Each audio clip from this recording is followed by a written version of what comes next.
farzandli bo'lgan otalarga ham qo'shimcha ta'til berish joriy etilmoqda. Endi farzand tug'ilganda otalarga ham ta'til berilishi mumkin. Qayerlarda deysizmi? Albatta O'zbekistonda. Bundan avvalroq 2024-yili farzandi tug'ilgan otalarga ham ta'til berilishi rejalashtirilayotgani aytilgan edi. Bu bo'yicha bir qancha takliflar o'rtaga tashlangan. Oliy Majlis Qonunchilik palatasi 5-may kuni bo'lib o'tgan majlisda mehnat munosabatlarini takomillashtirishga qaratilgan qonun loyihasini bir o'qishda ko'rib chiqdi. Unga ko'ra endi ishlayotgan erkaklar farzandli bo'lganda turmush o'rtog'iga yordam berish va boshqa farzandlarga qarab turish uchun qisqa muddatli ta'til berilishi belgilanmoqda.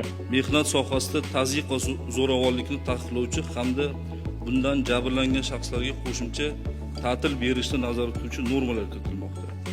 Farzandli bo'lgan otalarga ham qo'shimcha ta'til berish joriy etilmoqda. Birinchi o'qishda muhokama qilingan loyiha bilan amaldagi qonunchilikka bu bo'yicha o'zgartirish va qo'shimchalar kiritilyapti. Hujjat bilan ishga qabul qilishda talab etilayotgan hujjatlar ro'yxati qisqartirilmoqda. Taklif etilayotgan tartibga ko'ra fuqaroni ishga qabul qilishda asosan uning shaxsiy identifikatsiya raqami talab etiladi. Shuningdek, ishga kirishda elektron mehnat daftarchasidan ko'chirma berish bekor qilinmoqda. Bundan tashqari, ish beruvchi tomonidan ish haqi to'lash muddati buzilgan taqdirda har bir kechiktirilgan kun uchun pulli kompensatsiya to'lash tartibi aniqlashtirilmoqda. O'zbekistonda mehnat munosabatlarni tartibga solishga qaratilgan qonun loyihasi 5-may kuni deputatlar tomonidan birinchi o'qishda qabul qilindi.